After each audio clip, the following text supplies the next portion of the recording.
السلام عليكم ورحمة الله وبركاته.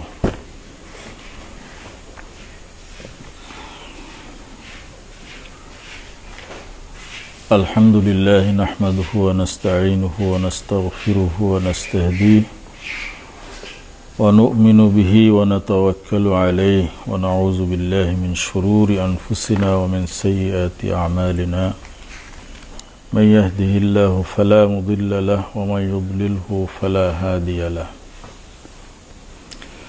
ونشهد أن لا إله إلا الله وأن محمدا عبده ورسوله أما بعد আলহামদুলিল্লাহ আমরা দর্স শুরু করব।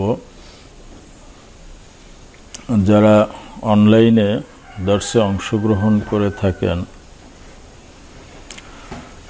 তারা অনেকের কাছে হয়তো কিতাব নেই, মোবাইলে হয়তো অ্যাপসের মাধ্যমে তারা বুখারী শরীফের হাদিস ধরতে পারে। এজন্য কমেন্টে কেউ বলছিলেন যে হাদিসের নাম্বার উল্লেখ করার জন্য যাতে তারা সহজে বের করতে পারেন। তো হাদিসের যে সর্বজন স্বীকৃত নাম্বারিং আছে সেই অনুযায়ী আজকে আমরা যে হাদিস পড়ব এটি 4050 নাম্বার হাদিস। আর একজন কমেন্টে প্রশ্ন করছিলেন যে আমি যে এই লাল কভারের বইটা রাখি সামনে, এই বইটার নাম জানতে চাইছে। তো এই বইটার তো নাম এখনো দেওয়া হয় নাই।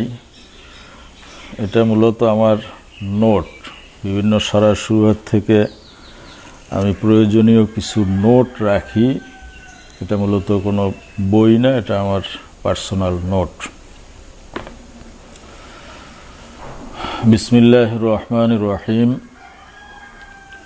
বিহি ক্বালা হাদদাসানা আবুল ওয়ালিদ ক্বালা হাদদাসানা শুবা আন আদি ইবনে সাবিত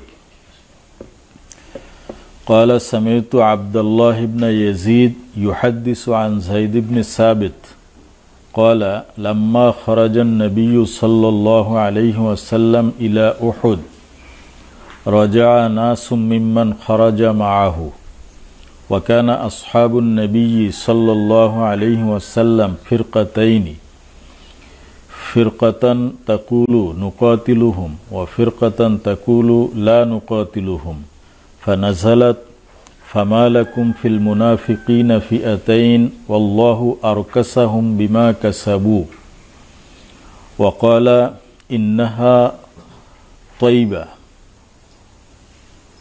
تنفي الذنوب كما تنفي النار خبث الفضة।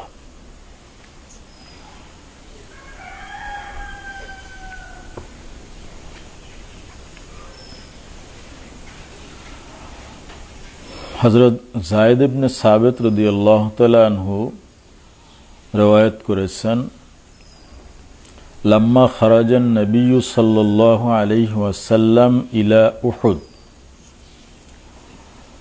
রাসূল পাক সাল্লাল্লাহু আলাইহি ওয়াসাল্লাম যখন উহুদের যুদ্ধের উদ্দেশ্যে বের হলেন,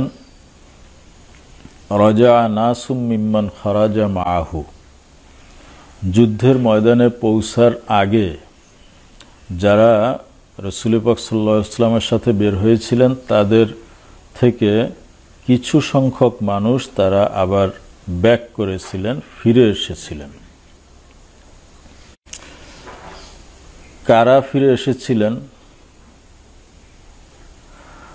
যারা ফিরে এসেছিলেন তারা হলেন রাইসুল মুনাফিকিন আব্দুল্লাহ ইবনে উবাই ইবনে সালুল এর অনুসারী যারা তারা। সিরাতে ইবনে হিশামের ভিতরে ইবনে ইসহাকের বরাতে উল্লেখ করা হয়েছে, ফাখারাজা রাসূলুল্লাহ সাল্লাল্লাহু আলাইহি ওয়াসাল্লাম ফি আলফিম মিন আসহাবিহি, রাসূল পাক সাল্লাল্লাহু আলাইহি ওয়াসাল্লাম 1000 সাহাবী নিয়ে বের হয়েছিলেন। অবশ্য সিরাতের কোনো কোনো কিতাবে বলা হয়েছে যে নবীজি 950 সাহাবী নিয়ে বের হয়েছিলেন। হাত্তা ইজা কানু বিশাউত, তো বিকেলে বের হয়েছেন আসরের পরে, রাত্র যাপন করেছিলেন শাইখাইন নামক জায়গায়, আগে বলছি। সেখান থেকে সুবহে সাদেকের একটু আগেই তিনি রওনা হয়েছেন এবং যখন শাওত নামক জায়গায় পৌঁছেছেন সেখান থেকে শত্রু বাহিনী সামনে দেখা যাচ্ছে। ঠিক সেই সময় এই শাওত, এটা বাইনাল মদিনা ওয়া উহুদ, উহুদ এবং মদিনার মাঝখানে একটা জায়গা, এখান থেকে উহুদের ময়দান খুব কাছে ছিল।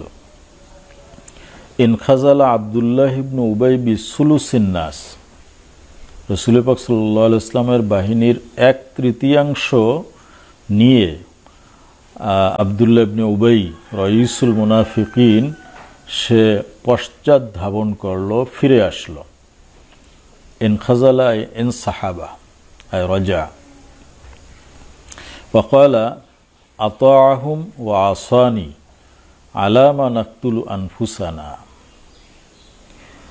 যে সে একটা কারণ দেখাইল যে রাসূল পাক সাল্লাল্লাহু আলাইহি ওয়াসাল্লাম তাদের কথা শুনলেন, ওয়া আসানি, আমার কথা শুনলেন না, আলা মা নাকতুলু আনফুসানা, অতএব আমরা কি কারণে নিজেদের নফসকে ধ্বংস করে দেব, আমরা কেন স্বেচ্ছায় মারা যাব। আসলে মূলত এটা তার কারণ ছিল না। রাসূল পাক সাল্লাল্লাহু আলাইহি ওয়াসাল্লাম যখন সাহাবায়ে কিরামকে নিয়ে এই যুদ্ধের ব্যাপারে পরামর্শে বসেছিলেন, তখন রাসূল পাক সাল্লাল্লাহু আলাইহি ওয়াসাল্লামের নিজের ইচ্ছা ছিল, মত ছিল মদিনায় থেকে যুদ্ধ করার, আর প্রবীণ সাহাবী যারা তাদেরও এটাই মত ছিল, এবং রাইসুল মুনাফিকিন আবদুল্লাহ ইবনে উবাই তারও এটাই মত ছিল। কিন্তু যুবক যারা এবং ইতিপূর্বে বদরের যুদ্ধে অংশগ্রহণ করতে পারেন নাই, তাদের মত ছিল যে আমরা মদিনার বাইরে গিয়ে শত্রুর সাথে মোকাবেলা করব। তাদের সংখ্যাধিক্য থাকার কারণে নবীজি তাদের মতই গ্রহণ করলেন। তো যেহেতু আবদুল্লাহ ইবনে উবাইয়ের এটা মত ছিল না মদিনার বাইরে গিয়ে যুদ্ধ করার, সেই কারণে যদি তিনি যুদ্ধে না যেতেন তাহলে তো তিনি যুদ্ধের বাহিনীতে রওনাই হতেন না, যে আমার মত রাখা হয় না, আমি যাব না। তিনি বাহিনীতে রওনা হয়েছিলেন, তার উদ্দেশ্য ছিল এই যে যদি বাহিনীতে না যাওয়া হয় তাহলে তো কোনো দুষ্টামি করা যায় না, এই জন্য সে মুসলমানদের বাহিনীর সাথে একত্রে রওনা হয়েছে। যেখান থেকে অল্প সামনে উহুদের ময়দান দেখা যাচ্ছে, শত্রু বাহিনীকে দেখা যাচ্ছে, শত্রুরা মুসলমানদেরকে দেখতেছে, ঠিক সেই সময় তিনি বাহিনীর 1/3 নিয়ে সেখান থেকে ফিরে আসলেন। তার উদ্দেশ্য ছিল এই, যাতে মুসলমানদের মনোবল ভেঙে যায় আর কাফেররা যাতে আরও উদ্বুদ্ধ হয় যে না, মুসলমানদের তো মধ্যে বিভেদ সৃষ্টি হয়ে গেছে, তাদের একদল চলে গেছে, অতএব এখনই তাদেরকে আক্রমণ করা উচিত। তাদের মনোবল বাড়ানোর জন্য আর মুসলমানদের মনোবল ক্ষুণ্ণ করার জন্য সে এই নিকৃষ্ট পদক্ষেপটা নিয়েছিল।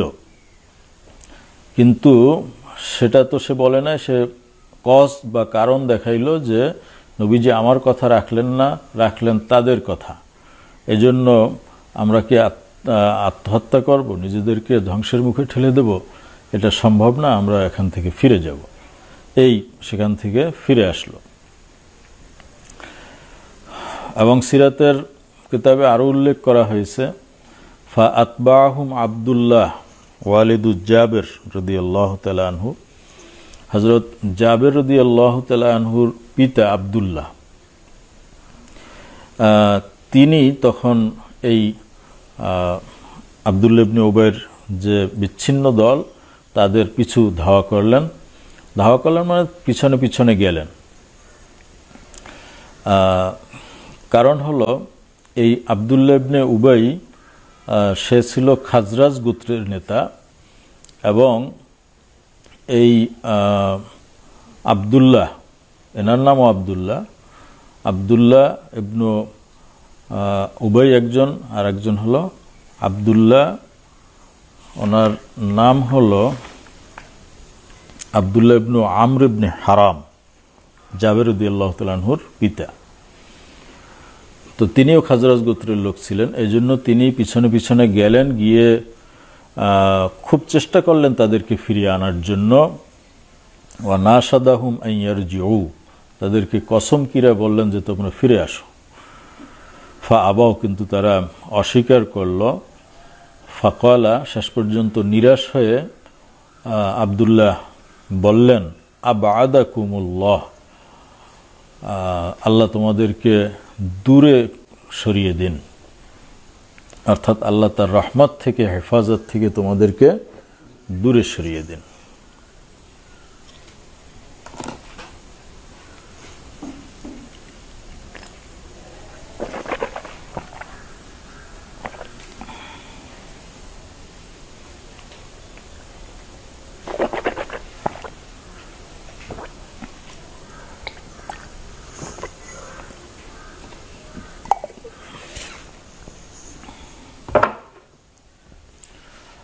অতএব রাজা নাসুন বলতে এই যে আব্দুল্লাহর বাহিনী যুদ্ধের ময়দান থেকে ফিরে এসেছিল তাদেরকে বোঝানো হয়েছে।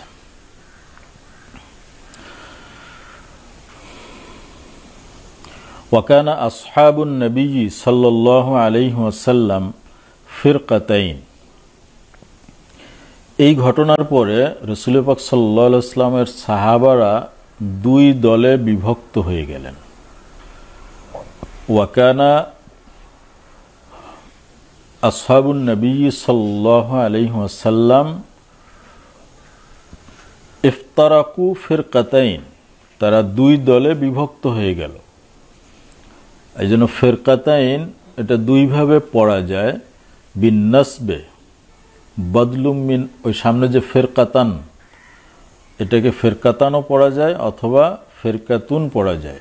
ফেরকাতান পড়ব ফেরকাতাইন থেকে যদি বদল আমরা ধরি, আর ফেরকাতুন এটা আলাদা জুমলা হতে পারে, তখন এটা রফাও পড়া যেতে পারে। তো দুই দলে তারা বিভক্ত হয়ে গেলেন, মানে এই যারা বিচ্ছিন্ন হয়ে গেল আব্দুল্লাহ ইবনে উবাইয়ের দলে, তাদের ব্যাপারে কি করা উচিত।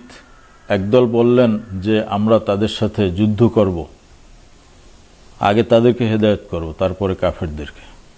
তারা কেন এই মানে বেয়াদবি করলো, এবং এটা তো কবিরা গুনার মধ্যে একটা বড় কবিরা গুনাহ, আত-তাওয়াল্লি মিনা জাহাফ, যুদ্ধের ময়দান থেকে ফিরে আসা।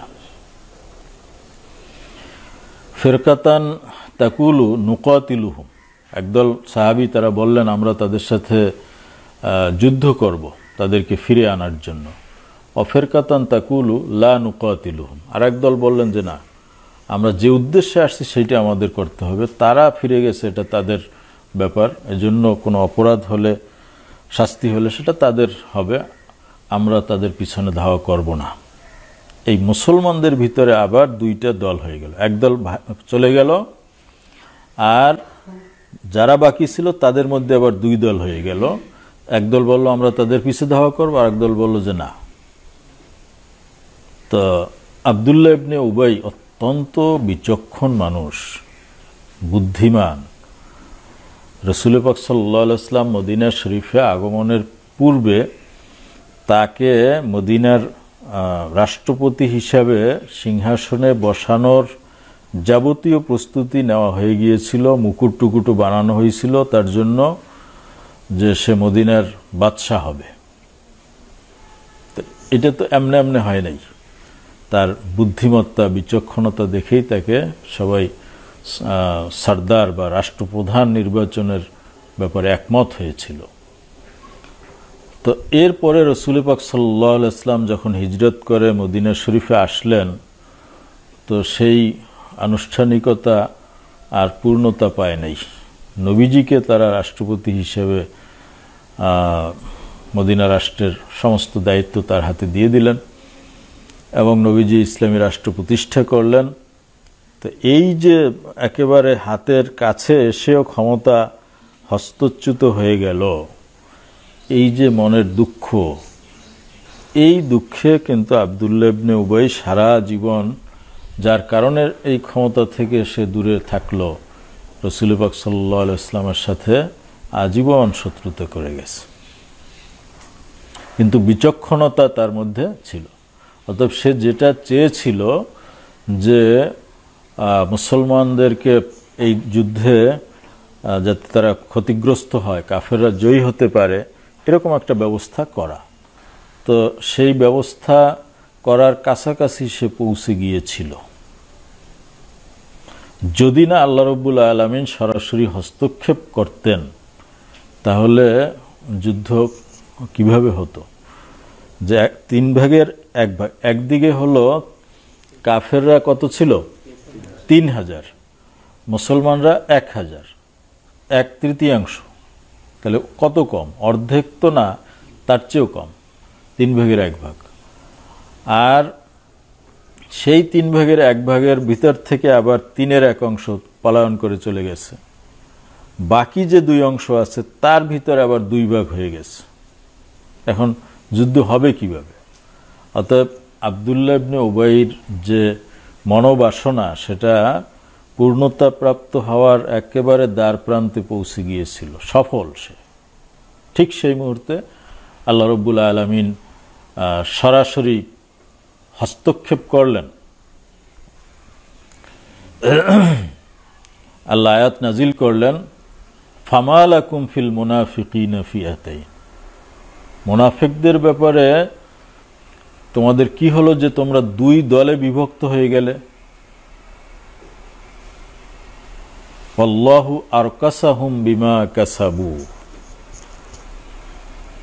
আল্লাহ রাব্বুল আলামিন আরকাসাহুম আয় রদ্দাহুম ইলা হুকমিল কুফফার, আল্লাহ তাদেরকে ফিরিয়ে দিয়েছেন বিমা কাসাবু মিন মুখালাফাতির রাসূল সাল্লাল্লাহু আলাইহি ওয়াসাল্লাম, রাসূল পাক সাল্লাল্লাহু আলাইহি ওয়াসাল্লামের বিরোধিতা করার কারণে যা তারা অর্জন করেছে তা নিয়ে আল্লাহ তাদেরকে ফিরিয়ে দিয়েছেন।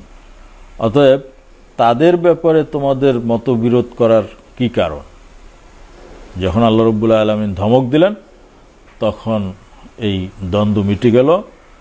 তখন তারা বললেন যে না, আমরা যে জন্য এসেছি সেই যুদ্ধ আমরা করব। কিন্তু সে সফলতার দ্বারপ্রান্তে পৌঁছে গিয়েছিল এই ষড়যন্ত্রে।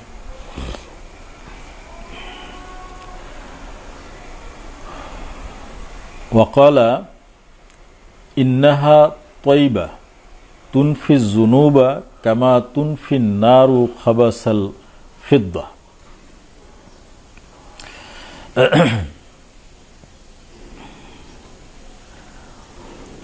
এই গেল আয়াত ফামা লাকুম ফিল মুনাফিকিনা ফিআতাইনি ওয়াল্লাহু আরকাসাহুম বিমা কাসাবু, আয়াত নাজিল হওয়ার প্রেক্ষাপট, যেটাকে শানে নুজুল বলা হয়। এটি আরজাহ কওল যে এই আয়াত নাজিল হওয়ার পিছনে এই ঘটনা ছিল। তবে মুফাসসিরিনে কেরাম তারা এই আয়াতের শানে নুজুলের ব্যাপারে আরও বেশ কিছু রওয়ায়াত উল্লেখ করেছেন যে এই আয়াত নাজিল হওয়ার পিছনে সেই কারণগুলো থাকতে পারে। আখরাজা ইবনু আবি হাতিম মিন তরিকি যায়েদ ইবনে আসলাম ফাকালা মানলি বিমান ইউজিনি ফাযাকারা মুনাজাআতা সাদাইন সাদ ইবনে মুআজ ওয়া সাদ ইবনে উবাদা ওয়া উসাইদ ইবনে হুযাইর ওয়া মুহাম্মদ ইবনে মাসলামা ক্বালা ফাআনজালাল্লাহু হাযিহিল আয়া। এটা ইফকের ঘটনা, সামনে বিস্তারিত হাদিস আসবে। তো সেই ইফকের ঘটনায় যখন আব্দুল্লাহ ইবনে উবাই, এই রইসুল মুনাফিকিন, সবগুলোই সাথে সে কিন্তু জড়িত আছে। প্রথম শানে নজুল বললাম যে উহুদের যুদ্ধে পলায়নের কারণে যখন মুসলমানদের মধ্যে দ্বন্দ্ব দেখা দিল তার ব্যাপারে, তখন এই আয়াত নাজিল হয়েছে। দ্বিতীয় শানে নজুল বর্ণনা করছে যে ইফকের ঘটনায় পুরো ঘটনাটা প্রচার করেছিল, মূল হোতা ছিল এই আব্দুল্লাহ ইবনে উবাই। তো রাসূল পাক সাল্লাল্লাহু আলাইহি ওয়াসাল্লাম একদিন মেম্বারে দাঁড়িয়ে বললেন, মানলি বিমা ইউজিনি, আমাকে আমার পরিবারের ব্যাপারে বদনাম ছড়িয়ে যারা কষ্ট দিয়েছে তাদের ব্যাপারে আমাকে সাহায্য করার জন্য কে আছো? তখন দুই নেতা সাদাইন অর্থাৎ সাদ ইবনে মুআজ এবং সাদ ইবনে ওবাদা তারা দাঁড়িয়ে বক্তব্য দিলেন এবং তাদের মধ্যে সেই যে পুরাতন গোত্রপ্রীতি এটা মাথাচাড়া দিয়ে উঠল এবং সেখানে তাদের ভিতরে একটু কথা কাটাকাটি হলো রাসূল পাক সাল্লাল্লাহু আলাইহি ওয়াসাল্লামের সামনে, এবং তার সাথে উসাইদ ইবনে হুজাইর, মুহাম্মদ ইবনে মাসলামা তারাও জড়িত ছিলেন। তো এই ব্যাপারে আল্লাহ রাব্বুল আলামিন এই আয়াত নাজিল করলেন যে ফামা লাকুম ফিল মুনাফিকিনা ফিআতাইন, মুনাফিকদের ব্যাপারে পদক্ষেপ নিতে গিয়ে তোমরা নিজেদের ভিতরে ফিরকাত তৈরি করছো কেন? তৃতীয় আরেকটি শানে নুজুল বর্ণনা করা হয়েছে, যেটি মুসনাদে আহমদে উল্লেখ করা হয়েছে। আখরাজা আহমদ মিন তরিকে আবি সালামাত ইবনে আব্দুর রহমান আন আবিহি আন্না কওমান আতাউল মদিনা, একদল মানুষ তারা মদিনা শরীফে আসলেন, ফা আসলামু, এরপরে তারা মুসলমান হলেন, ফা আসাবাহুমুল ওয়াবা, তারা মহামারীতে আক্রান্ত হলেন, ফা রাজাউ, তখন তারা মদিনা থেকে আবার ফিরে গেলেন, ওয়াস্তাকবালাহুম নাসুম মিনাস সাহাবা ফা আখবারুহুম, তো এই ফিরে যাওয়ার সময় একদল সাহাবীদের মুখোমুখি হলেন, তখন বাকি সাহাবীদেরকেও খবর দেওয়া হলো, ফাকালা বাদুহুম নাফাকু, তখন কেউ কেউ মন্তব্য করলেন যে এরা মুনাফিক ছিল, আসলে মদিনায় আসছে তাদের উদ্দেশ্য ইসলাম গ্রহণ করা ছিল না, তারা মুনাফিকি করার জন্য আসছে। ফাকালা বাদুহুম লা, আর অনেক বলছে যে না, আসলে তারা ঈমান আনছে, মহামারীর কারণে হয়তো তারা ফিরে যাচ্ছে। এই তাদের ব্যাপারে দুই দল হয়ে গেল। ফা নাযালাত, তখন এই আয়াতে কারিমা নাজিল হয়েছিল। চতুর্থ আরেকটি শানে নুজুল উল্লেখ করা হয়েছে, ওয়াকিলা নাযালাত ফিল্লাযিনা তাশাতামু হিনা ক্বালা আব্দুল্লাহ ইবনে উবাই লিরাসূলিল্লাহি সাল্লাল্লাহু আলাইহি ওয়াসাল্লাম লা তুযিনা বিরাইহাতি হিমারিক। রাসূল পাক সাল্লাল্লাহু আলাইহি ওয়াসাল্লাম একদিন গাধায় সাওয়ার হয়ে তিনি যাচ্ছিলেন, সাথে কতিপয় সাহাবী ছিলেন। পথিমধ্যে দেখেন যে একটা মজলিসে আব্দুল্লাহ ইবনে উবাই বসা আছে এবং তার সাথে আরও অনেক লোক আছে, তার ভিতরে মুসলমানও আছে। নবীজি যখন যাচ্ছেন পাশ দিয়ে, তখন এই আব্দুল্লাহ ইবনে উবাই সে বলল, লা তুযিনা বিরাইহাতি হিমারিক, নাক চেপে ধরল এবং বলল যে হে মুহাম্মদ, আপনার এই গাধার দুর্গন্ধ দ্বারা আমাদেরকে কষ্ট দেবেন না, আপনার গাধার যখন চলে এর দুর্গন্ধে আমাদের কষ্ট হয়। তো নবীজি যে গাধায় চড়েন সেই গাধার দুর্গন্ধে তার কষ্ট হয়, এই কথা যখন সে বলল, তখন মুসলমানদের মধ্যে একদল উত্তেজিত হয়ে পড়ল, তাকে ওখানেই কিছু আদব শিক্ষা দেওয়ার জন্য তারা আতাকা চাইল। তো নবীজি নিষেধ করলেন। এই ব্যাপারটি নিয়ে মুসলমানদের ভিতরে দুইটি দল হয়ে গিয়েছিল। যেহেতু আব্দুল্লাহ ইবনে উবাই যে মুনাফিক এটা আমরা যেভাবে জানি, সেই সময়ের মানুষ তো এইভাবে জানতো না। তো এবং তার একটা বড় সমর্থক গোষ্ঠীও ছিল যাদেরকে মুসলমান হিসেবে ধরা হতো। অতএব সেই সময় একটা দ্বন্দ্ব সৃষ্টি হয়েছিল। সেই ব্যাপারে আয়াত নাজিল হয়েছে যে মা লাকুম ফিল মুনাফিকিনা ফিআতাইন, যে তোমরা মুনাফিকদের ব্যাপারে কি হলো, দুই দলে বিভক্ত হয়ে পড়লে কেন? তো যাই হোক, এই শানে নুজুলগুলোর ভিতরে এখানে যেটি ইমাম বুখারী রাহমাতুল্লাহ আলাইহি উল্লেখ করেছেন, এটি আরজাহুল আকওয়াল।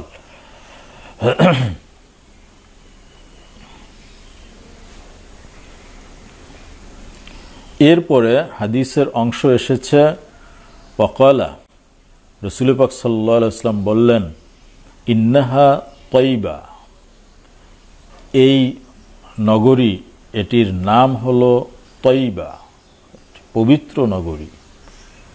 তানফিজ জুনুবা, তানফি আয় তুমাইয়িজু ওয়া তুজহিরু, পার্থক্য করে দেয়, প্রকাশ করে দেয়, এই শহর প্রকাশ করে দেয় আজ জুনুবা, গুনাহকে। কেউ যদি এই শহরে গুনাহ করে সেই গুনাহ গোপন থাকে না। গুনাহ প্রকাশ করে দেয় মানে আসহাবাজ জুনুব, কে গুনাহগার, অপরাধী, তাকে প্রকাশ করে দেয়, তাকে বিচ্ছিন্ন করে দেয়। কামা তানফিন নারু খাবাসাল ফিদ্দা, যেমনিভাবে আগুন রৌপ্যের মধ্যে যে খাবাস থাকে, যে ময়লা থাকে, ওয়াসাখ থাকে, সেটাকে যেভাবে প্রকাশ করে দেয়, আলাদা করে দেয়। যখন এটাকে আগুনে গলানো হয় তখন তার ভিতরে যে ময়লা ওয়াসাখ থাকে এগুলো আলাদা হয়ে যায়। কোন কোন রেওয়ায়াতে আসছে তানফির রিজালা, এখানে আসছে তানফির নার, সেখানে আসছে তানফির রিজাল, মানুষদেরকে আলাদা করে দেয়।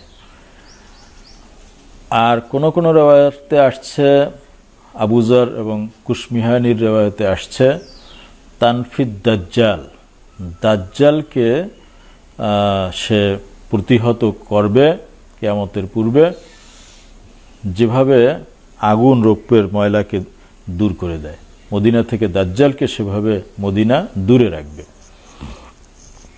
এখানে বলা হয়েছে খাবাসাল ফিদ্দা, অন্য রেওয়ায়াতে খাবাসাল হাদিদ বলা হয়েছে, যে আগুনের যে জং, লোহার যে জং থাকে এটা আগুন যেভাবে দূর করে দেয়।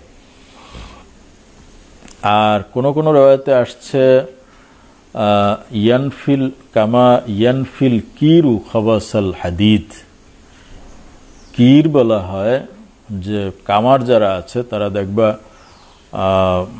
একটা ভাট্টি থাকে যেটা টান দিলে পরে তার ভিতর থেকে বাতাস বের হয়, আগুন প্রজ্বলিত হয়। ওটা দেখবে একটু টানে আর আগুন ফুৎকার করে, আগুন জ্বলে, এটাকে বলা হয় কির। যেমনিভাবে এই কামারের ভাট্টি আগুন কি বলে লোহার ময়লাকে দূর করে দেয়, ঠিক তেমনিভাবে মদিনাও তার অপরাধীদেরকে চিহ্নিত করবে, জনসমাজে প্রকাশ করে দেবে।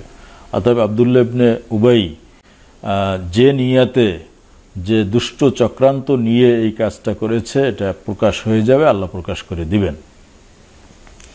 কিন্তু এই দুইটি হাদিস এক সময়ের না, অর্থাৎ এখানে এই যে দুইটি রিওয়ায়াত উল্লেখ করা হয়েছে, এই দুইটা এক হাদিস নয়, দুইটি হাদিস। রাবি দুইটিকে একত্রিত করে দিয়েছেন, কিন্তু মুসলিম শরীফে দুটি আলাদা আলাদা হাদিস রয়েছে, এবং বুখারী শরীফেও ওয়াকালা ইন্নাহা তয়বা তানফিজ জুনুবা কামা তানফিন নারু খাবাসাল ফিদ্দা, এটি আলাদা হাদিস উল্লেখ করা হয়েছে, কিতাবুল মানাসিকের ভিতরে আছে। তো রাসূল পাক সাল্লাল্লাহু আলাইহি ওয়াসাল্লাম মদিনা শরীফের একটি নাম এখানে বলেছেন তয়বা, ইন্নাহা তয়বা। মদিনা শরীফের অনেক নাম আছে, আরবদের এটা আদত ছিল যে যেটা গুরুত্বপূর্ণ, ফজিলতপূর্ণ, তার নাম তারা বেশি রাখত। তো যেহেতু মদিনা শরীফ তাদের কাছে প্রিয় ছিল এবং অনেক ফজিলতের, এজন্য মদিনা শরীফের তারা অনেক নামকরণ করেছিল। এর অনেকগুলো নাম রাসূল পাক সাল্লাল্লাহু আলাইহি ওয়াসাল্লাম নিজেই দিয়েছেন, বা ওলামায়ে কেরাম এই নামগুলো মদিনার জন্য তারা নির্বাচন করেছেন। বিভিন্ন তারিখের কিতাব, বিশেষ করে মদিনা শরীফের তারিখের উপরে যেসব কিতাব লেখা হয়েছে বা হাদিসের কিতাব আছে, আব্দুল হক মুহাদ্দিস দেহলভী রহমতুল্লাহ আলাইহি একটি কিতাব লিখেছেন, জাজবুল কুলুব ইলা দিয়ারিল মাহবুব, সেখানেও এই নামগুলোর মধ্যে অনেক নাম উল্লেখ করা হয়েছে। তো এগুলো মোটামুটি মানে সুরাতুন নজর, আরও তাহকিক করলে আরও অনেক নাম পাওয়া যাবে। মোটামুটি সরসরি নজরে আমার কাছে মদিনা শরীফের যে নামগুলো আমি পেয়েছি 110টা নাম আছে। আরও তাহকিক করলে, আরও অনুসন্ধান করলে আরও অনেক নাম পাওয়া যাবে। তো এর প্রত্যেকটার নামকরণের পিছনে কারণ আছে, সেগুলো আমি ব্যাখ্যা করব না, শুধু নামগুলো তোমাদেরকে শুনিয়ে দিচ্ছি। 1 আসারিব, 2 আসরাব, 3 আরদুল হিজরা, 4 আরদুল্লাহ, 5 আক্কালাতুল বুলদান, 6 আল ইমান, 7 আল বাররা, 8 আল বাররা, 9 আল বাহার, 10 আল বুহাইরা, 11 আল বাহিরা, 12 আল বালাত, 13 বালাদু রসুলিল্লাহ সাল্লাল্লাহু আলাইহি ওয়াসাল্লাম, 14 বাইতুর রসুল সাল্লাল্লাহু আলাইহি ওয়াসাল্লাম, 15 আত-তাবহিরা, 16 আল জাবিরা, 17 জব্বার, 18 আল জব্বারা, 19 জাজিরাতুল আরব, 20 আল জুন্নাতুল হাসিনা, 21 আল হুবাব, 22 আল হাবিবা,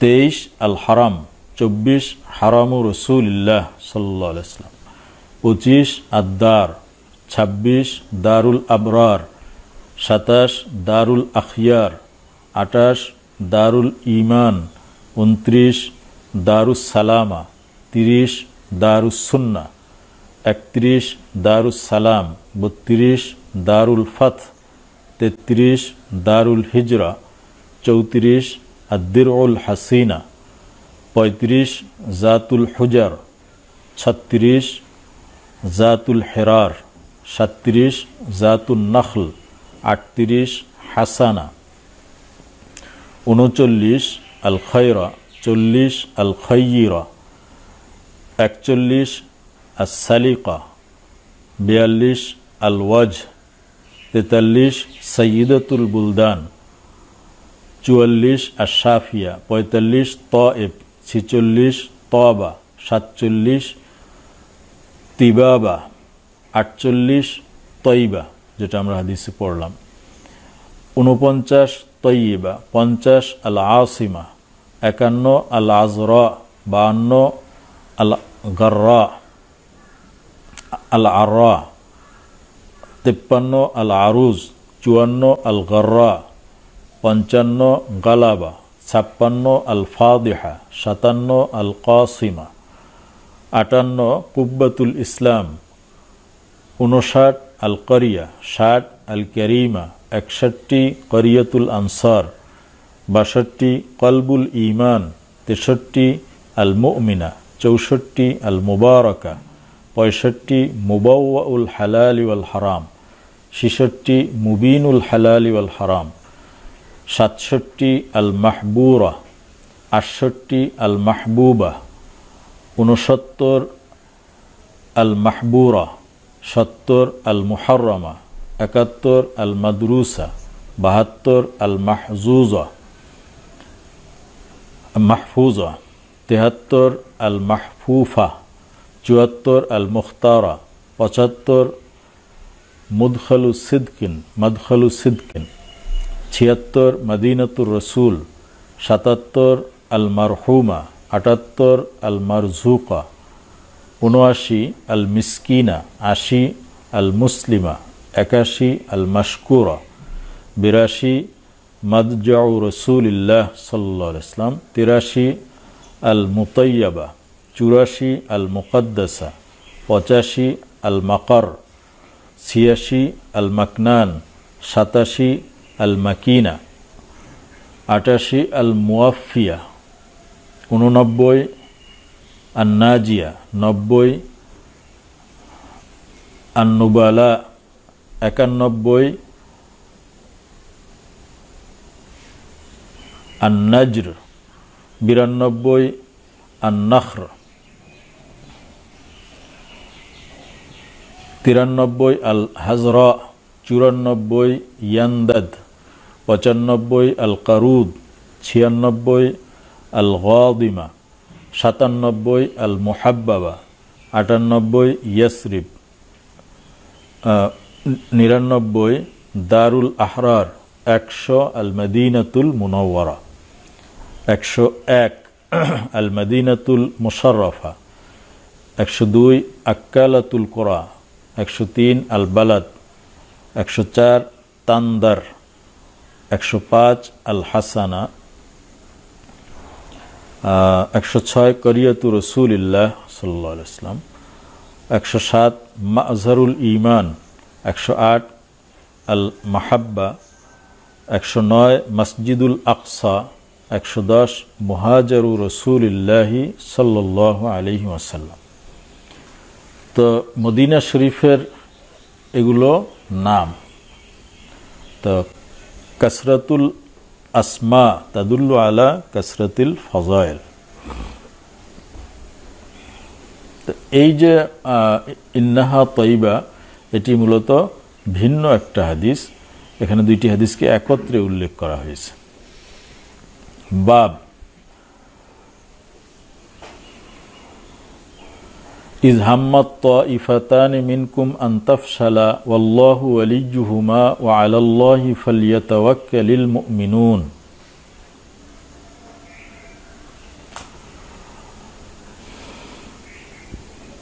এটি দ্বিতীয় বাব উহুদ যুদ্ধের উপরে।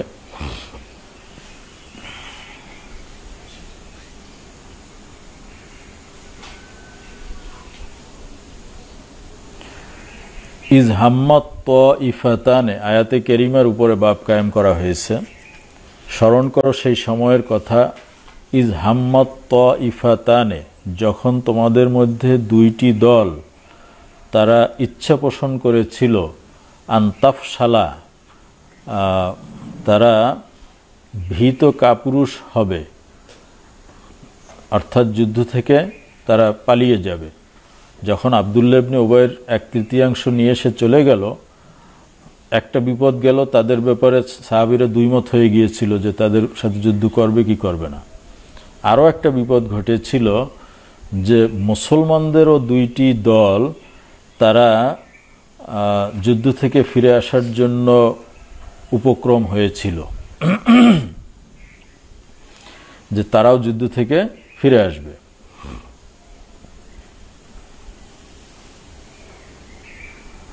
আল্লাহু ওয়ালিয়্যুহুমা, কিন্তু আল্লাহ রাব্বুল আলামিন এই দুই দলের অভিভাবক। ওয়া আলাল্লাহি ফালিয়াতাওয়াক্কালিল মুমিনুন, অতএব আল্লাহ রাব্বুল আলামিনের উপরেই মুমিনদের ভরসা করা উচিত, তাওয়াক্কুল করা উচিত। বিহি ক্বালা হাদদাসানা মুহাম্মদ ইবনু ইউসুফ ক্বালা হাদদাসানা ইবনু উয়াইনা আন আমরিন আন জাবির ক্বালা নাযালাত হাযিহিল আয়াতু ফিনা। হযরত জাবির রাদিয়াল্লাহু তাআলা আনহু বলেন যে এই আয়াত আমাদের শানে নাজিল হয়েছে।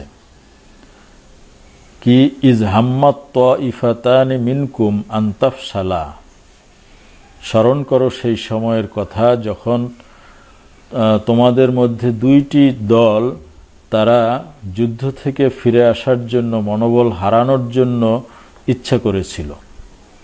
এই দুই দলকে বনি সালামা বা বনি হারেসা, বনু সালামা এবং বনু হারেসা।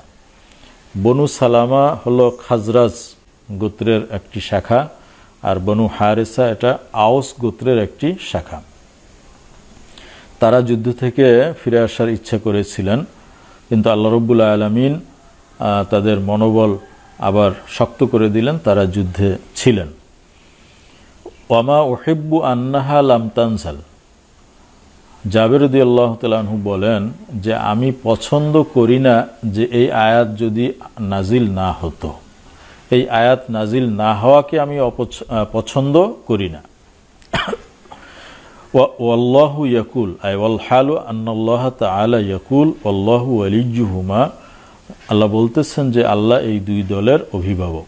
আচ্ছা, দুই দল যুদ্ধ থেকে তারা পালিয়ে আসার জন্য ইচ্ছা করছিল, এটা একটা অপমানের কথা না? এই অপমানের কথা যদি কোরআন শরীফে রেজিস্ট্রি করে দেওয়া হয়, কিয়ামত পর্যন্ত সবাই তেলাওয়াত করবে যে কি ইজ হাম্মাত তাইফাতান মিনকুম, যে তোমাদের মধ্য থেকে দুইটি দল তারা মনোবল হারানোর উপক্রম হয়েছিল, কে? এই বনু সালামা এবং বনু হারেসা। তাহলে এই গোত্রের মানুষের জন্য এটা কিয়ামত পর্যন্ত একটা অপমানের বিষয় না?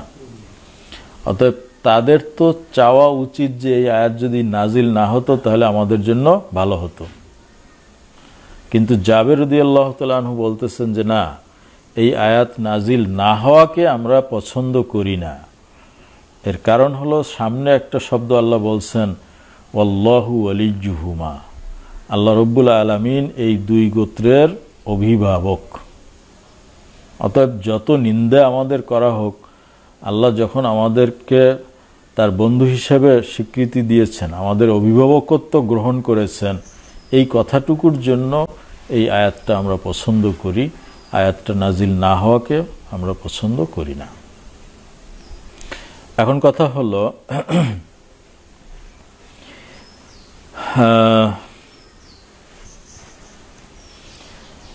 জাবের রাদিয়াল্লাহু তাআলা আনহু কি এই যুদ্ধে অংশগ্রহণ করেছিলেন? ঐতিহাসিক সিরাতবিদদের মত হলো যে তিনি এই যুদ্ধে অংশগ্রহণ করেন নাই। বদর এবং উহুদ এই দুই যুদ্ধে তিনি অংশগ্রহণ করেন নাই, বয়সও কম ছিল। আর দ্বিতীয় হলো তার পিতা তাকে যুদ্ধে অংশগ্রহণ করতে নিষেধ করেছিলেন, পরিবারের দেখাশোনার জন্য তাকে বাড়িতে রেখে গিয়েছিলেন। সামনের রওয়ায়াতে আসবে জাবের রাদিয়াল্লাহু তাআলা আনহুর অনেক বোন ছিলেন এবং তাদের অন্য কোনো অভিভাবক ছিলেন না। অতএব সেই পরিবারের যদি পিতা এবং পুরুষ যে সদস্য ছেলে দুইজন যুদ্ধে চলে যায়, তাহলে শুধু মেয়েরা ঘরে থাকাটা এটা নিরাপত্তার জন্য ঝুঁকি, বা তাদের দেখাশোনা কে করবে? এজন্য এই ছোট বোনদেরকে দেখাশোনা করার জন্য জাবেরকে তিনি রেখে গিয়েছিলেন। এবং এই যুদ্ধে তার পিতা আব্দুল্লাহ শহীদ হয়ে যান। তো তার শাহাদাতের পরে পরবর্তী যতগুলো যুদ্ধ হয়েছে তিনি অংশগ্রহণ করেছেন। বলা হয়েছে যে 19টি যুদ্ধে রাসূল পাক সাল্লাল্লাহু আলাইহি ওয়াসাল্লামের সাথে তিনি ছিলেন। তো যেহেতু এই যুদ্ধে তিনি ছিলেন না, অতএব তিনি কিভাবে বললেন যে নাজালাত হাযিহিল আয়াতু ফিনা, এই আয়াত আমাদের শানে নাজিল হয়েছে? তিনি তো এই যুদ্ধে ছিলেন না। এই যুদ্ধে দুইটি দল তারা ফিরে আসতে চেয়েছিল, তাদের ব্যাপারে আয়াত নাজিল হয়েছে।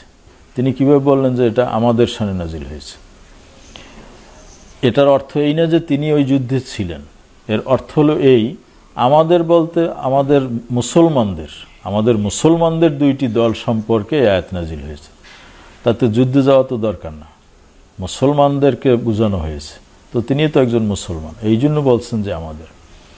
অথবা এই দুই দলের মধ্যে এক দল ছিল বানু সালামা, যারা খাজরাজ গোত্রের শাখা ছিল, আর জাবের রাদিয়াল্লাহু তাআলা আনহু খাজরাজি ছিলেন। এই জন্য তিনি বলেছেন যে আমাদের দুইটি দল, এক হলো বনু সালামা, এক হলো বনু হারেসা। যেহেতু বনু সালামা আমার গোত্র, অতএব আমি যুদ্ধে না গেলেও এটা যেন আমাদের সম্পর্কেই নাজিল হয়েছে।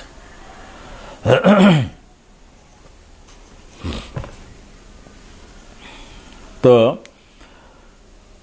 যখন আল্লাহ তাআলা সামনে বললেন আল্লাহু ওয়ালিয়্যুহুমা, তখন ফরতুল ইস্তিবশার বিমা হাসালা লাহুম মিনাশ শারাফি বিসানাইল্লাহি তাআলা ওয়া ইনসালিহি ফীহিম আয়াতান নাতিকাতান বিসিহহাতিল ওয়ালায়া, তখন তারা এত খুশি হলেন যে আল্লাহ রাব্বুল আলামিন তাদের প্রশংসা করেছেন আল্লাহু ওয়ালিয়্যুহুমা বলে।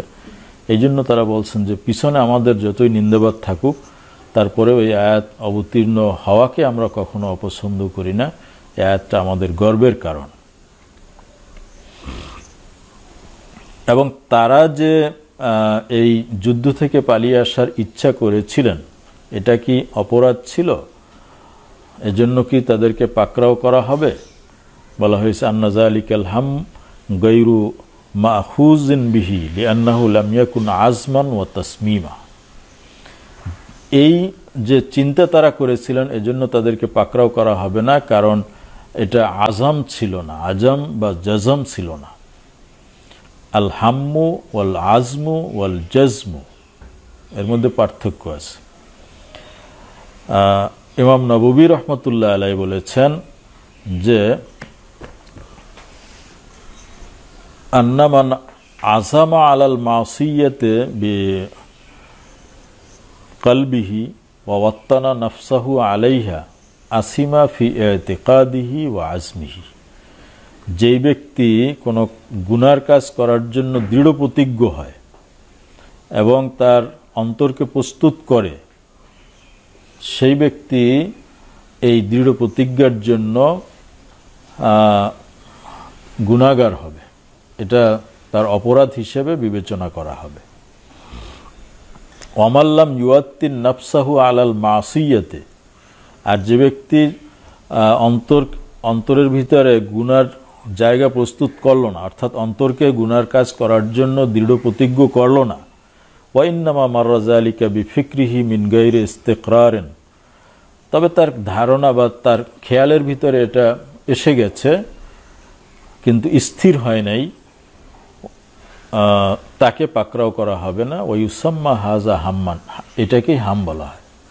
এখানে বলা হয় নাই যে ইজ আযামাত তাইফাতানি মিনকুম, বলা হয়েছে ইজ হাম্মাত তাইফাতানি মিনকুম। আল হাম্মু আন ইয়াকুনা মুতারাদ্দিদান আফআলু আম লা আফআল। হাম বলা হয় কোনো কিছুর চিন্তা করা তারাদ্দুদের সাথে, যে আমি কাজটা করব কি করব না। যে একবার চিন্তা করে যে ফলটা পাইকে রয়েছে আর একজনের গাছে, ছিঁড়ে নিয়ে যায়, কেউ তো দেখবে না। আবার চিন্তা করে যে না, এটা তো একটা গুনার কাজ। এইরকম যদি কারো মনের ভিতরে আসে, স্থির হয় না, এটাকে বলা হয় হাম। এজন্য আল্লাহ পাকড়াও করবেন না, মুআখাযা করবেন না। অতএব সাহাবীদের এটি মুআখাযাযোগ্য কোনো অপরাধ ছিল না। শয়তানের ওয়াসওয়াসার কারণে, শয়তানের ওয়াসওয়াসা থেকে তো কেউ মাহফুজ না, অতএব শয়তানের ওয়াসওয়াসার কারণে এটা তাদের মধ্যে এসেছিল কিন্তু স্থির হয় নাই, অতএব এটা কাবিলে মুআখাযা নয়। নাজাহুল কারি শারহে বুখারী সেখানে বলা হয়েছে, ইবনে ইসহাকের রওয়ায়াত, কওলুহু আল্লাহু ওয়ালিয়ুহুমা, এর অর্থ হলো আদ-দাফিউ আনহুমা মা হাম্মু মিনাল ফাশাল লিআন্না যালিকা কানা ওয়াসওয়াসাতাশ শাইতান মিন গায়রি ওয়াহানিম মিনহুম ফি দীনিহিম। দিনের ক্ষেত্রে তাদের কোনো দুর্বলতার কারণে এই চিন্তা তাদের মধ্যে আসে নাই, শয়তান তাদের ভিতরে এই ওয়াসওয়াসা সৃষ্টি করে দিয়েছিল এবং এটা স্থির হয় নাই, করার পায় নাই। এজন্য এটা কাবিলে মুআখাযা নয়, এটা আজমের অন্তর্গত নয়। বিহি ক্বালা হাদাসানা কুতাইবা ক্বালা হাদাসানা সুফিয়ান ক্বালা হাদাসানা আমরুন আন জাবিরিন ক্বাল ক্বালা লি রাসূলুল্লাহ সাল্লাল্লাহু আলাইহি ওয়াসাল্লাম হাল নাকাহতা ইয়া জাবির। রাসূল পাক সাল্লাল্লাহু আলাইহি ওয়াসাল্লাম হযরত জাবির রাদিয়াল্লাহু তাআলা আনহুকে জিজ্ঞাসা করলেন, জাবের তুমি কি বিবাহ করেছ? বিবাহ করলে কিছু আলামত পাওয়া যায় না, যায় না? একটা লোক বিবাহ করে আসছে নতুন, তাকে দেখলে বোঝা যায় না? কি বোঝা যায়? হ্যাঁ, হলদে হলদে দেখা যায়। হ্যাঁ, চেহারা একটা ভাব ফুটে ওঠে, বা দেখা যায় যে একটা কি ভালো ঘড়ি হাতে আছে, বা জামা টুপি পোশাকের মধ্যে কিছু পরিবর্তন দেখা যায়। তো রাসূল পাক সাল্লাল্লাহু আলাইহি ওয়াসাল্লাম আজ করতে পেরেছিলেন যে জাবের বিবাহ করেছে। কুলতু নাম, জাবের উত্তর দিলেন যে হ্যাঁ, আমি বিবাহ করেছি। ক্বালা মাজা আবিকরান আম সাইয়্যিবা, তুমি যে মেয়েকে বিবাহ করেছ সে মেয়ে কি কুমারী না পূর্ব বিবাহিত? সাইয়্যিবা। কুলতু লা বাল সাইয়্যিবা, আমি বললাম যে না, বরং আমি সাইয়্যিবা বিবাহ করেছি, অর্থাৎ যার পূর্বে বিবাহ ছিল বিধবা। ক্বালা ফাহাল্লা জারিয়াতান, কেন তুমি জারিয়াতান বিকরান, কেন তুমি কুমারী মেয়েকে বিবাহ করলে না? তুলাইবুকা, যে সে তোমার সাথে হাসি মশকরা তামাশা করত। এটা যারা বয়স হয়ে গেছে, আগে বিবাহ হয়ে গেছে, তাদের মধ্যে তো এটা কম থাকে না, বয়সের একটা আচরণ থাকে। তো যাদের বয়স বেশি হয়ে গেছে তারা তো খেলতামাশা পছন্দ করে না, কিন্তু যারা কম বয়সী তারা পছন্দ করে। কুলতু ইয়া রাসূলুল্লাহ ইন্না আবি কুতিলা ইয়াউমা উহুদ, তখন জাবির রাদিয়াল্লাহু তাআলা আনহু বললেন যে আমার কি সেই খেলতামাশা করার অবস্থা আছে? আমার পিতা উহুদের যুদ্ধে শহীদ হয়ে গিয়েছেন। ওয়া তারাকা তিসআ বানাতিন, এবং 9টি মেয়ে রেখে গিয়েছেন। লি তিসু আখাওয়াতিন, আমার 9 জন বোন আছে। তো এই বোনরা সবাই ছোট ছোট ছিল। 9 জন যার বোন ঘরে আছে, বাপ নাই, উনি একমাত্র অভিভাবক। ফাকারিহতু আন আজমা ইলাইহিন্না জারিয়াতান খারকাআ মিসলাহুন্না, অতএব আমি পছন্দ করি নাই আমার বোনদের মতো অনভিজ্ঞ আরেকজনকে সেখানে আনতে। অর্থাৎ ঘরে 9 জন আছে অনভিজ্ঞ ছোট মেয়ে, আর তার সাথে আরেকজন কুমারী মেয়ে বিবাহ করে যদি আমি ঘরে আনি, সেও তো সংসারের ব্যাপারে অনভিজ্ঞ। অর্থাৎ তাদের সাথে আরেকজন অনভিজ্ঞ ব্যক্তিকে ঘরে তুলে আনতে আমি অপছন্দ করেছি। ওয়ালাকিন ইমরাআতুন, বরং আমি এমন এক মেয়েকে বিবাহ করেছি, তুমশিতুহুন্না, যে আমার বোনদেরকে মাথার চুল আশ্রিয়ে দেবে, অর্থাৎ তাদের প্রতিপালন করবে, তাদের জামা পোশাক, মাথায় তেল দিয়ে দেবে, গোসল করাই দেবে, এইরকম দায়িত্ব পালন করতে পারবে। অতাকুমু আলাইহিন্না বিশানিহিন্না, তাদের যাবতীয় কাজ দেখাশোনা করবে। ক্বালা আসাবতা, তখন রাসূল পাক সাল্লাল্লাহু আলাইহি ওয়াসাল্লাম বললেন, এই চিন্তায় যদি তুমি বাকেরা বিবাহ না করে সাইয়্যিবা বিবাহ করে থাকো, তাহলে তুমি সঠিক সিদ্ধান্ত গ্রহণ করেছো। অতএব বাকেরা বিবাহ করার ব্যাপারে উদ্বুদ্ধ করা হয়েছে, কিন্তু পরিস্থিতির আলোকে কখনো কখনো সাইয়্যিবাকে বিবাহ করা এটি সঠিক সিদ্ধান্ত হবে, এটি আওলা হবে। রাসূল পাক সাল্লাল্লাহু আলাইহি ওয়াসাল্লামের স্ত্রীদের ভিতরে হযরতে সৈয়দা আয়েশা রাদিয়াল্লাহু তাআলা আনহা ছাড়া বাকি সবাই সাইয়্যিবা ছিলেন, তাদের পূর্বে বিবাহ ছিল। এটি ফেলি সুন্নত হবে। এবং যদি এভাবে সবাই বাকেরা বিবাহ করতে চায়, তাহলে স্বামী পরিত্যক্তা অথবা স্বামী মারা গেছে সেই সমস্ত মেয়েদের তো আর বিবাহ হবে না। এই জন্য এটাকে অনুৎসাহিত করা যাবে না।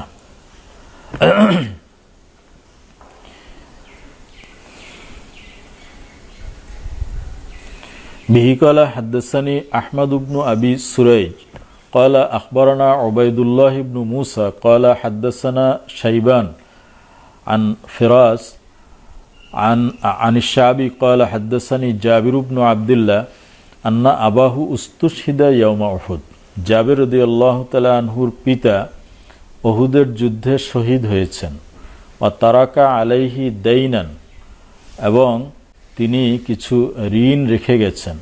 ওয়া তারাকা সিত্তা বানাতিন, এবং 6টি মেয়ে রেখে গিয়েছেন। আগের রাওয়ায়াতে আমরা পড়লাম কয়টি মেয়ে? 9টি। এখানে বলা হয়েছে 6টি। একেবারে সরাসরি সংঘর্ষ হয়েছে দুইটি হাদিসের ভিতরে, তাআরুজ হয়েছে, কিন্তু মুহাদ্দিসদের কাছে এটা একেবারে ডাইল ভাত, মানে খুব সহজ। একজন সাধারণ মানুষের কাছে মনে করবে যে হাদিস 2 রকম হয়ে গেল, কি করব, কিন্তু মুহাদ্দিসিনে কেরাম এটার থেকে, সংঘর্ষ থেকে এড়ানোর, মুখোমুখি 2টা গাড়ি আসছে, একটা আর একটার মুখোমুখি। এখন অভিজ্ঞ ড্রাইভার না হইলে সে তো লাগাই দেবে। তো যারা হাদিসের ব্যাপারে অভিজ্ঞ না তারা এরকম মুআরাজার ক্ষেত্রে, হাদিসের ক্ষেত্রে তখন বিপাকে পড়ে যায়, একটা হাদিসকে বাদ দিয়ে আরেকটার উপরে আমল করেন। কিন্তু হাত্তাল ইমকান মুহাদ্দিসিনে কেরাম চেষ্টা করেছেন হাদিসের মধ্যে তাতবিক করার জন্য, এবং এজন্য অনেক সূত্র আবিষ্কার করেছেন। এই মুআরাজা থেকে, হাদিসের মধ্যে মুআরাজা হলে এটা থেকে বাঁচার জন্য যতগুলো পদ্ধতি আছে সেগুলো সব জমা করলে 100-র উপরে তরিকা আছে, পদ্ধতি আছে হাদিসের মুআরাজা থেকে বের হয়ে আসার। তো যাই হোক, এখানে মুহাদ্দিসিনে কেরাম জবাব দিয়েছেন যে এটা সহজ কথা, তার মেয়ে ছিল মোট 9টা, এর ভিতরে 3 জনের বিবাহ হয়ে গিয়েছিল, তারা স্বামীর বাড়িতে চলে গেছিল, তাহলে বাড়িতে আছে কয়জন? 6 জন। অতএব যেখানে বলা হয়েছে 9 জন বোন ছিল, মেয়ে ছিল, সেটাও ঠিক, আর যেখানে বলা হয়েছে 6 জন সেটাও ঠিক, অর্থাৎ ঘরে আছে 6 জন। জাবের রাদিয়াল্লাহু তাআলা আনহুর পিতা আব্দুল্লাহ উহুদের যুদ্ধে সর্বপ্রথম শহীদ হয়েছেন। যুদ্ধের আগের রাত্রে আব্দুল্লাহ তার ছেলে জাবের রাদিয়াল্লাহু তাআলা আনহুকে ডেকে বললেন, বুখারী শরীফে হাদিস এসেছে, ক্বালা লাম্মা হাজারা উহুদ দাআনি আবি মিনাল লাইল, আমার পিতা রাত্রে আমাকে ডাকলেন। ফাকালা মা আরানি ইল্লা মাকতুলান ফি আউয়ালি মান ইউকতালু মিন আসহাবিন নবী সাল্লাল্লাহু আলাইহি ওয়াসাল্লাম। ছেলেকে ডেকে বললেন যে আমার মনে হচ্ছে যে যুদ্ধের ময়দানে প্রথম যারা শহীদ হবে আমি তাদেরই একজন হব। ওয়া ইন্নী লা আতরুকু বাদি আ'আজ্জা আলাইয়া মিনকা গায়রু নাফসি রাসূলিল্লাহি সাল্লাল্লাহু আলাইহি ওয়াসাল্লাম।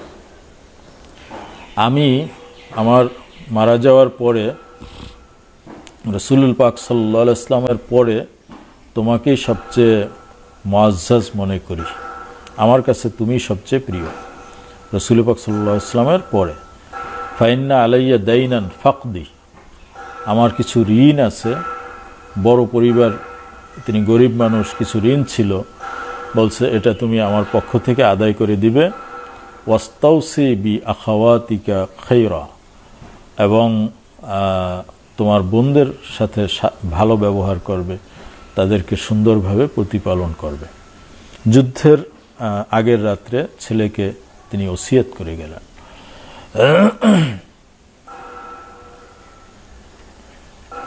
ফাসবাহনা, পরদিন সকালে, ফাকানা আউয়ালু কাতিলিন, তিনি প্রথম শহীদ হয়ে গেলেন। ওয়া দুফিনা মাহু আখর ফি কবরিহি। অন্য রাওয়ায়াতে উল্লেখ করা হয়েছে যে রাসূল পাক সাল্লাল্লাহু আলাইহি ওয়াসাল্লাম প্রথম দিকে মুসলমানদের জয় হয়েছিল, পরে সেটা বিপর্যয়ে পর্যবসিত হয়েছিল, তখন রাসূল পাক সাল্লাল্লাহু আলাইহি ওয়াসাল্লামের দান শহীদ হয়েছিল, তিনি আঘাতপ্রাপ্ত হয়েছিলেন।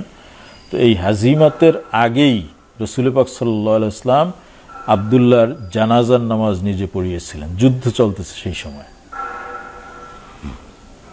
এবং তিনি বলেছিলেন যে তোমরা আব্দুল্লাহকে আমর ইবনুল জামুহ এর সাথে একত্রে, তিনিও শহীদ হয়েছিলেন, একত্রে কবর দাও। সেই মর্মে তাদেরকে একত্রে কবর দেওয়া হয়েছিল। জাবের রাদিয়াল্লাহু তাআলা আনহু বলেন, সুম্মা লাম তুতিব নফসি আন আতরুকাহু মাল আখার, পরে আমার মনের ভিতরে শুধু খটকা যে আমার পিতাকে আর একজনের সাথে এক কবরে রাখলাম, 2 জন কবরে, এক কবরের ভিতরে আছেন, আমার পিতার কষ্ট হইতেছে কিনা, এই বিষয়টা আমার মনে বারবার জাগতে লাগলো। অতএব আমার পিতাকে অন্যের সাথে কবরে রাখতে আমার মন সায় দিচ্ছিল না। ফাস্তাখরাজতুহু বাদা 6 আশহুর, দাফনের 6 মাস পরে আমি তার কবর খুললাম, কবর থেকে তাকে বের করলাম। ফাইজা হুয়া কা ইয়াউমে ওয়াজাতুহু, 6 মাস পরে যেভাবে তাকে আমরা কবরে রেখেছিলাম ঠিক সেভাবেই তাকে পাওয়া গেল। গৈর উজনিহি, শুধু তার একটু কানটা সমস্যা হয়েছিল, বাকি সব বডি যেভাবে রাখা হয়েছিল সেভাবেই ছিল। এবং বাইহাকি দালাইলুন নবুওয়াতের ভিতরে উল্লেখ করেছেন ওয়াকানা কবরুহুমা মিম্মা ইয়ালিস সাইল, এই দুই সাহাবীর কবর এটা পানির যে একটা স্রোতধারা ছিল তার পাশে ছিল, কবর ভেঙে যাচ্ছিল। ফা হুফিরা আনহুমা, অতএব কবর স্থানান্তরিত করার জন্য তাদের কবর খনন করা হলো। ও আলাইহিমা নামিরাতানি, দুইজনার গায়ে চাদর ছিল, অর্থাৎ চাদর দিয়ে তাদেরকে ঢেকে দেওয়া হয়েছিল। ও আবদুল্লাহ কদ আসাবাহু জুরহুন ফি ইয়াদিহি ফায়াদুহু আলা জুরহিহি, আবদুল্লাহ উনি হাতে আঘাতপ্রাপ্ত হয়েছিলেন, সেই আঘাতের উপরে তার আর একটা হাত রাখা ছিল, হাতে জখম হয়ে গিয়েছিল, সেখানে তিনি হাত দিয়ে চেপে ধরেছিলেন। এই অবস্থায় তাকে কবরে রাখা হয়েছে। ফা উমিতাত ইয়াদুহু আন জুরহিহি ফামবাসাদ দাম, ওই হাতটা যখন উঠানো হলো, যে হাতটা এখানে তিনি রাখলেন কেন, হাতটা যখন উঠানো হলো তখন সেখান থেকে দরদর করে রক্ত বের হওয়া শুরু হলো। এরপর হাতটা ছেড়ে দেওয়া হলো, আবার হাতটা আগের জায়গায় গিয়ে লেগে গেল। ফারুদ্দাত ইলা মাকানিহিমা ফাসাকানাদ দাম। ক্বালা জাবির ফারাআইতু আবি ফি হুফরাতিহি ফাকান্নাহু নাঈমুন, তখন আমি কবরের ভিতরে আমার পিতাকে দেখলাম যেন তিনি ঘুমাচ্ছেন। ফাকিলা লাহু আফা রাআইতা আকাফান্তাহু, তাকে বলা হলো আপনি যখন তাকে দেখছেন আপনি কি তাকে কোনো কাফন পরিধান করিয়েছেন? ফাকালা ইন্নামা দুফিনা ফি নামিরাতিন, বলছে যে না, তাকে তো কাফন দেওয়া হয় না, একটা চাদর দিয়ে তাকে ঢেকে রাখা হয়েছে। খুম্মিরা বিহা ওয়াজহুহু ওয়া আলা রিজলাইহিল হারমাল ফাওয়াজাদনা নামিরাতা কামা হিয়া ওয়াল হারমালু আলা হাইয়াতিহি ওয়া বাইনা যালিকা সিত্তুন ওয়া আরবাউনা সানা। এই ঘটনা আর তাকে দাফন করা এর মধ্যে সময় অতিক্রান্ত হয়েছে 46 বৎসর। একবার তো 6 মাস পরে কবর খনন করার কথা বলা হয়েছে, আবার 46 বৎসর পর যখন কবরটা স্রোতের কারণে ভেঙে যাচ্ছিল সেই সময় আবার কবর খনন করা হয়েছিল, সে সময় তাকে একই অবস্থায় পাওয়া গেছে। এমনকি তার হাত যে জখমের উপরে ছিল, হাতটা সরানোর পরে সেখান থেকে রক্ত বের হয়েছিল। ফাশাওয়ারাহুম জাবিরুন ফি আন ইউতাইয়িবা বিমিসকিন, 46 বছর পর কবরে পিতাকে অক্ষত অবস্থায় দেখে তিনি চেয়েছিলেন যে আর কি করবেন, পিতার শরীরে কিছু সুগন্ধি মেশক লাগিয়ে দেবেন। ফা আবা যালিকা আসহাবুন নবী সাল্লাল্লাহু আলাইহি ওয়াসাল্লাম, তখন সাহাবায়ে কেরাম এটা অস্বীকার করলেন, অর্থাৎ তারা এটা নিষেধ করলেন যে না, এটা দরকার নেই। বাইহাকি দালাইলুন নবুওয়াতের ভিতরে হাদিস উল্লেখ করেছেন।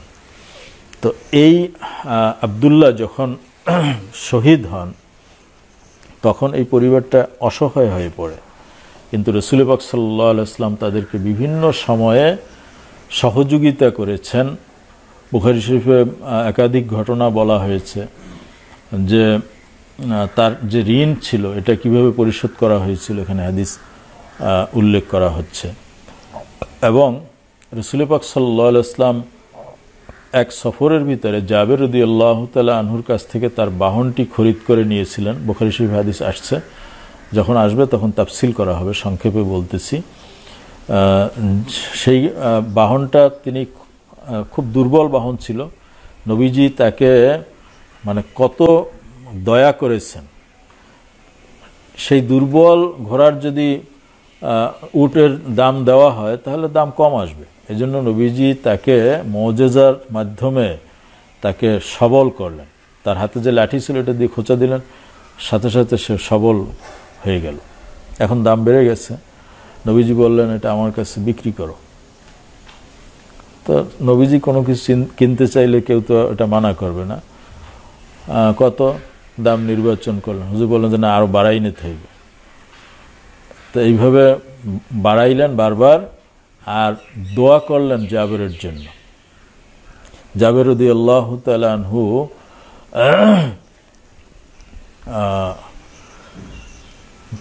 বলেছেন যে সেই রাত্রে এক রাত্রে রাসূল পাক সাল্লাল্লাহু আলাইহি ওয়াসাল্লাম আমার জন্য 25 বার ইস্তিগফার করেছেন।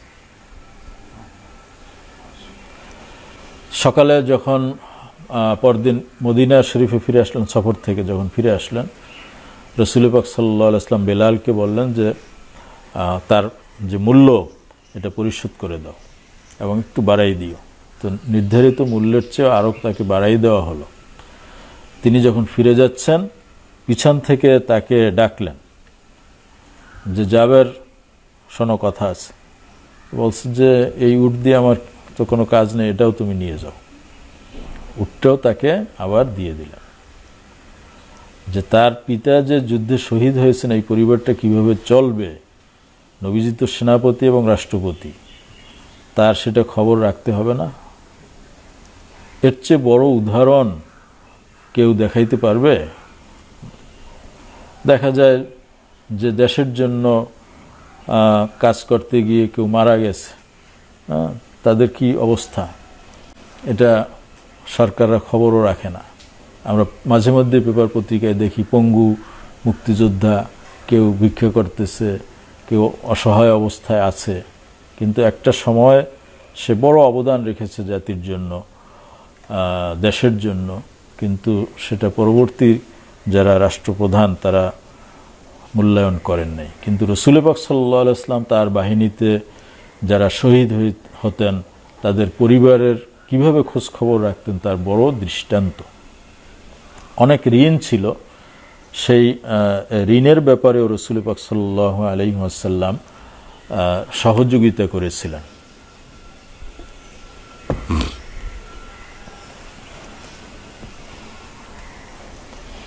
ফালাম্মা হাজারা জিজাজুন নাখলে, এরপরে যখন নাখলুন মানে খেজুর, খেজুর কাটার সময় উপস্থিত হলো। জাজাজুন নাখলে বা জিজাজুন নাখলে মানে ফল সংগ্রহ করা। ক্বালা আতাইতু রাসূলুল্লাহ সাল্লাল্লাহু আলাইহি ওয়াসাল্লাম, আমি রাসূল পাক সাল্লাল্লাহু আলাইহি ওয়াসাল্লামের কাছে আসলাম। ফাকুলতু, বললাম, কদ আলিমতা আন্না ওয়ালিদি কদ উস্তুশহিদা ইয়াউমা উহুদ, আপনি ভালো করে জানেন যে আমার পিতা উহুদের যুদ্ধে শহীদ হয়ে গিয়েছেন। ওয়া তারাকা দাইনান কাসীরা, এবং অনেক ঋণ রেখে গেছেন। ওয়া ইন্নী উহিব্বু আন ইয়ারাকাল গুরামাউ, অতএব যখনই আমি খেজুর কাটতে যাব তখনই তারা আসবে যে আমাদের ঋণ আগে পরিশোধ করো, তারপরে খেজুর ঘরে নাও। অতএব আমার কিছুই আমি ঘরে নিতে পারবো না, আমার পরিবার কিভাবে চলবে।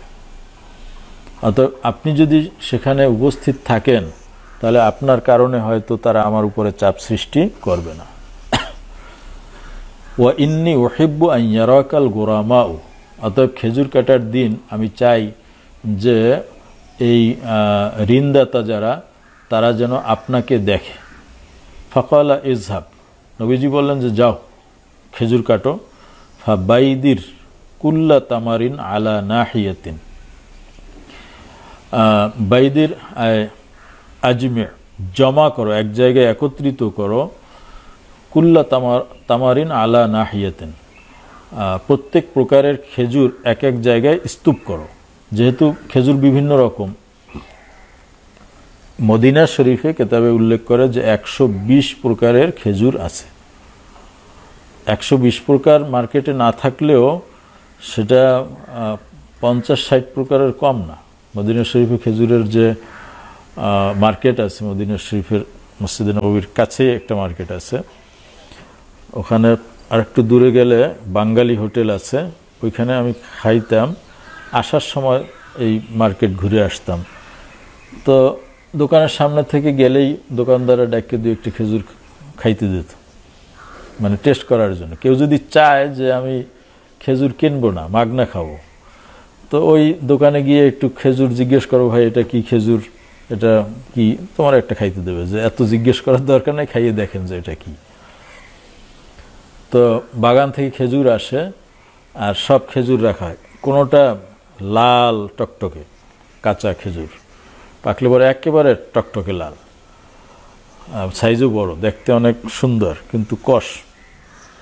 আবার কোনোটা আছে আঙ্গুরের সাইজ ছোট, হলুদ, এটা মিষ্টি।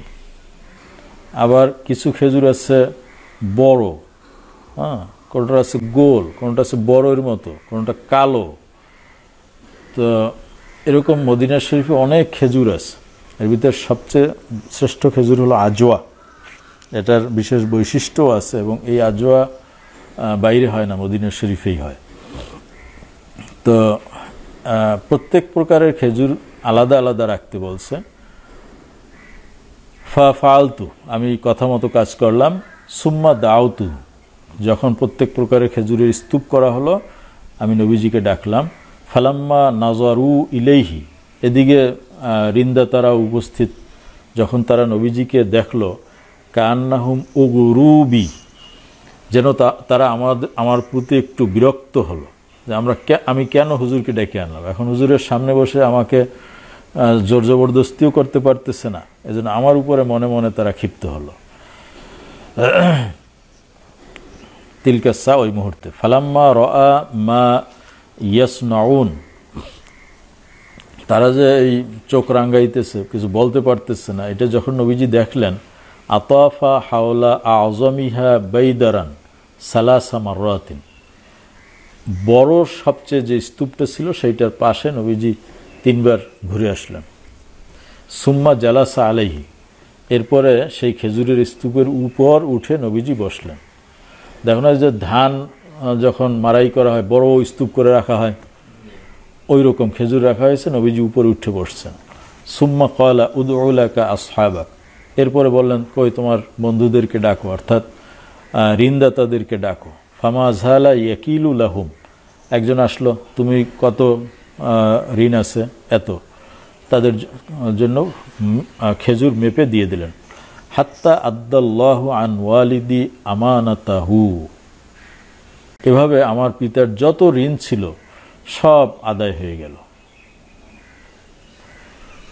ওয়া আনা আরদা আন ইউআদ্দিয়াল্লাহু আমানাতা ওয়ালিদি ওয়ালা আরজিউ ইলা আখাওয়াতি বিতামারাতিন, আমি খুশি হইতাম যদি এই খেজুর দ্বারা আমার পিতার সব ঋণ আমি পরিশোধ করে আমার বোনদের জন্য ঘরে একটা খেজুরও না নিয়ে যেতে পারতাম, তাতেও আমি খুশি ছিলাম। মানে ঋণটা তো আদায় হইল, ঘরে একটাও যদি খেজুর না আসতো, ঋণ আদায় হতো, তাতেই আমি সন্তুষ্ট ছিলাম। ফাসাল্লামাল্লাহুল বায়াদিরা কুল্লাহা, কিন্তু আল্লাহ রব্বুল আলামিন আমার সমস্ত খেজুরের স্তূপগুলোকে হেফাজত করেছেন। হাত্তা আন্নি আনজুরু ইলাল বাইদার আল্লাজি কানা আলাইহিন নবিয়্যু সাল্লাল্লাহু আলাইহি ওয়াসাল্লাম কান্নাহা লাম তানকুস তামারাতান ওয়াহিদা, এমনকি বাকি স্তূপ তো লাগেই নাই, বড় স্তূপটার উপরে নবীজি বসেছিলেন, সেখান থেকে পাওনাদারদেরকে সব মেপে দিয়ে দিলেন। নবীজি যে স্তূপের উপরে বসেছিলেন, আমার মনে হচ্ছিল যে সেখান থেকে একটা খেজুরও কমে নেই। তো রসুল পাক সাল্লাল্লাহু আলাইহি ওয়াসাল্লামের বরকত। বিহি ক্বালা হাদাসানা আব্দুল আজিজ ইবনে আব্দুল্লাহ ক্বালা হাদাসানা ইব্রাহিম ইবনে সাদ আন আবিহি আন জাদ্দিহি আন সাদ ইবনে আবি ওয়াক্কাস ক্বাল রাআইতু রাসূলুল্লাহি সাল্লাল্লাহু আলাইহি ওয়াসাল্লাম ইয়াউমা উহুদ, উহুদের যুদ্ধের দিন আমি রসুল পাক সাল্লাল্লাহু আলাইহি ওয়াসাল্লামকে দেখেছি। ওয়া মাআহু রাজুলানে ইউকাতিলানে আনহু, তার সাথে 2 জন ব্যক্তি তার পক্ষে যুদ্ধ করতেছেন। আলাইহিমা সিয়াবুন বিদুন, তাদের শরীরে সাদা পোশাক রয়েছে। কাশাদ্দিল কিতাল, প্রচণ্ডভাবে তারা যুদ্ধ করতেছেন। মা রাআইতুহুমা ক্বাবলু ওয়ালা বাদু, এই 2 জন ব্যক্তিকে ইতিপূর্বে আগে বা পরে কখনো আমরা দেখি নাই। আসলে এই 2 ব্যক্তি কোনো মানুষ ছিলেন না, তারা ফেরেশতা ছিলেন, জিবরাইল এবং মিকাইল। তারা রসুল পাক সাল্লাল্লাহু আলাইহি ওয়াসাল্লামের 2 পাশে থেকে যুদ্ধ করেছিলেন এই যুদ্ধে। তো আজকে আমরা এখানে দর্শ শেষ করছি। ওয়াসাল্লাল্লাহু তাআলা আলা খাইরি খালকিহি ওয়া নূরি আরশিহি মুহাম্মাদিন ওয়া আলা আলিহি ওয়া আসহাবিহি আজমাইন। আল্লাহুম্মা বারিক লানা ফীমা আল্লামতানা ওয়ারযুকনা ইলমান নাফিআ ওয়াহফাজনা মিন কুল্লি শাররিন ওয়া ফিতনাহ। আসসালামু আলাইকুম ওয়া রাহমাতুল্লাহ।